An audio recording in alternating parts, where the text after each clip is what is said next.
11월 27일 수요일 기도로 돕는 그 사랑 매일 묵상. 오늘은 시편 81편 5절에서 10절입니다. 81절 10절에 보면 이 조지 뮬러의 기도라고 우리가 알려진 거죠.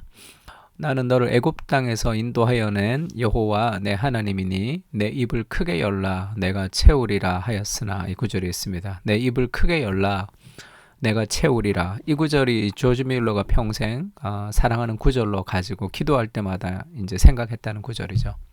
하나님 앞에 내 입을 크게 열면 하나님이 채워주신다라는 그런 기도의 제목입니다. 오늘 이 말씀을 중심으로 좀 말씀을 좀 나누려고 합니다. 율법은 진정한 행복으로 가는 길이다라는 내용인데요. 5절에 보면 하나님의 애굽 땅을 치러 나아가신 때에 요셉의 족속 중에 이를 증거로 세우셨도다. 거기서 내가 알지 못하던 말씀을 들었나니 이르시되 내가 그의 어깨에서 짐을 벗기고 그의 손에서 광주리를 놓게 하였도다. 네가 고난 중에 부르짖음에 내가 너를 건졌고 우레소리의 은밀한 곳에서 내게 응답하며 무리바 물가에서 너를 시험하였도다. 내 백성이여 들어라. 내가 내게 증언하리라. 이스라엘이여 내게 듣기를 원하노라. 너희 중에 다른 신을 두지 말며 이방 신에게 절하지 말지어다. 나는 너를 애굽 땅에서 인도하여 낸 여호와 내 하나님이니 내 입을 크게 열라 내가 채우리라 하였으나. 지금 하나님이 이스라엘의 광야의 사건을 지금 언급하시면서 이 십계명을 주신 얘기를 하죠. 너희 중에 다른 신을 두지 말며, 9절에 보면 이방 신에게 절하지 말라.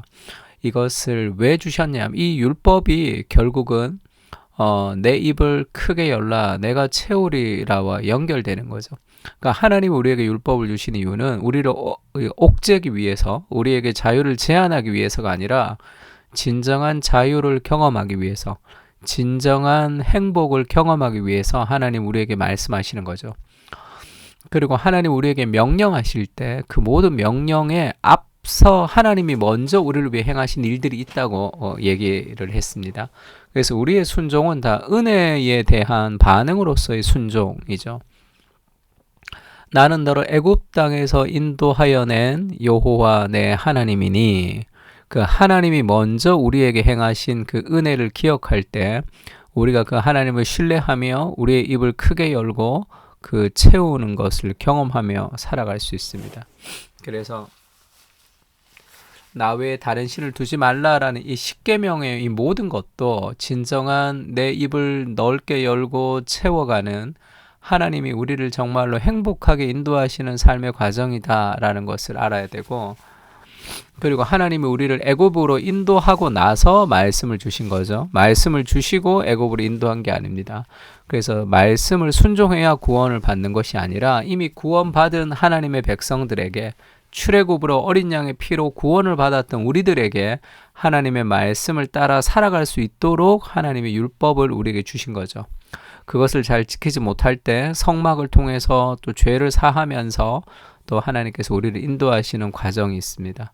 그래서 율법이라는 것은 하나님의 백성을 위해서, 하나님의 백성이 하나님 백성답게 살 수 있는 삶의 교훈으로서 우리에게 이제 하나님이 주신 거죠. 그래서 율법은 결국 우리를 행복하게 하는 겁니다. 그러니까 우리가 순종할 때 진정한 행복을 누릴 수 있는 거죠. 자유를 내가 내 마음대로 원하는 것을 하는 것이 자유라고 생각하지만 정말 자유는 진리 앞에 나를 튜닝하는 겁니다. 조율해야지 정말로 아름다운 연주 소리를 낼 수 있는 거예요. 우리 인생 속에서 내가 원하는 것이 이거인 것 같지만 그것이 결국 아름다운 연주가 내 삶 가운데 나올 수가 없는 거죠. 아무리 좋은 악기도 조율되지 않으면 그것은 소음에 불과하죠. 그러니까 그 과정, 하나님 말씀으로 우리를 튜닝해 가는 과정이 조율해 가는 과정이라고 생각하면 됩니다. 신명기 10장 12절에 이런 말씀이 있죠. 이스라엘아, 내 하나님 여호와께서 내게 요구하시는 것이 무엇이냐?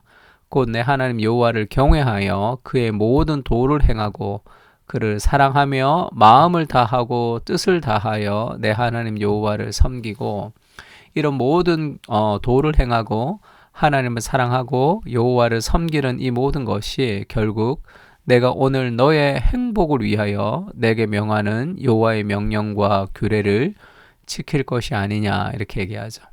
오늘날 너의 행복을 위해서 하나님의 모든 명령과 규례를 지키는 것이 진정한 우리의 삶의 행복을 가져다 준다는 것을 좀 기억해야 됩니다. 내가 내 뜻대로 살아가는 것이 행복이 아니라 말씀에 순종하는 것이 참된 행복, 그것이 진정한 자유를 우리에게 준다. 성경은 그렇게 얘기하죠. 그리고 요한일서도 그렇게 얘기합니다. 하나님을 사랑하는 것은 이것이니 우리가 그의 계명을 지키는 것이라. 하나님을 사랑하면 계명을 지킨다는 거예요. 그의 계명은 무거운 것이 아니로다. 말씀을 지키는 것이 아주 힘들게 말씀을 지키는 게 아니라 말씀을 지키는 것이 무겁지 않은 이유는 하나님을 사랑하는 사랑으로 우리가 순종하기 때문이죠. 우리가 어떻게 하나님을 사랑할 수 있느냐? 하나님이 우리를 사랑하시는 사랑 때문에 우리가 하나님을 사랑하는 것이고, 그 하나님의 사랑이 우리가 그 계명을 지키는 삶의 동기로 작용하기 때문에 하나님의 말씀을 지키는 것, 율법을 지키는 것이 그렇게 무거운 것이 아니다 이렇게 얘기하죠. 하나님을 사랑하는 것이 쉽습니까? 이렇게 질문할 때 사랑하는 사람들에게는 쉽다. C.S. 루이스의 답변입니다. 그러니까 사랑이 우리를 순종하게 하는 거죠. 하나님의 말씀 안에서 하나님의 성품을 묵상하는 게 필요합니다. 그때 하나님을 인격적으로 만나며 사랑하게 될 때 자연스럽게 하나님의 말씀에 순종하고 싶어진단 말이에요.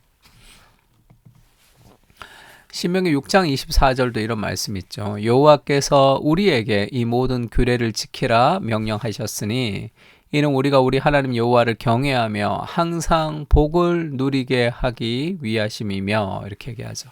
하나님의 말씀과 규례를 지킬 때 항상 복을 누리는 상태가 되는 거죠. 말씀에 순종하는 상태가 진정으로 복된 상태이기 때문에 그렇습니다. 그 하나님의 말씀에 순종하는 참된 복을 누릴 수 있게 해주십시오. 우리 마음의 기도의 제목이고 소원이 돼야 되겠죠. 예수님도 그렇게 얘기합니다. 사마리아 여인을 전도할 때 예수님이 이 동네에서 나와서 예수께 이제 사람들이 왔죠. 그래서 제자들이 이제 예수님이 사마리아 여인을 전도하고 제자들이 음식을 가지러 이 마을에 갔다가 왔습니다. 그러면서 이제 음식을 준비했죠. 피곤하고 지금 배고픈 예수님에게 랍비여 잡수소서 이렇게 음식을 이제 가지고 왔습니다. 파를 먹으면 되죠. 근데 그렇게 배고파서 피곤했던 예수님이 사마리아 여자 전도하고 나서 나는 너희가 알지 못하는 먹을 양식이 있다 이렇게 얘기했습니다. 그러니까 누가 예수님 뭐 딴 거 먹었나? 누가 잡수실 것을 갖다 드렸나? 이렇게 얘기했다는 거예요. 그러니까 예수님의 양식이 뭐죠? 34절에 이렇게 얘기합니다. 예수께서 이르시되 나의 양식은 나를 보내신 이의 뜻을 행하며 그의 일을 온전히 이루는 이것이니라. 그러니까 양식이라는 것은 음식을 먹고 그 에너지로 우리의 삶을 살게 하는 거죠. 그럼 그리스도가 이 땅을 살아있게 하는 의미, 그리스도가 이 땅에 정말로 양식처럼 먹고 어떤 동력을 나타내는 그 삶의 에너지는 하나님의 뜻을 행하고 온전히 이루고 싶기 때문이죠. 사랑하는 사람을 위해서 우리의 삶을 드리는 것, 그것이 진정한 행복이라고 할 수 있습니다. 그러니까 율법을 지키는 것도 사실 우리가 하나님을 사랑해서 우리가 율법을 지키게 되면 그것은 우리의 자유를 제한하는 것이지만 우리의 자유를 가장 행복하게 확대하는 것이기도 하죠. 사랑하는 사람을 위해서 사랑을 한다는 것은 이 속박되고 제한된다는 뜻이죠. 뭐 결혼을 했다든지 아니면 연애를 하는 그런 애인이 있다고 했을 때 그 사람이 이제 한 이틀 동안 연락도 안 돼요. 근데 알고 봤더니 어디 친구들이랑 멀리 이제 놀러 갔다 온 거야. 그냥 연락도 안 하고.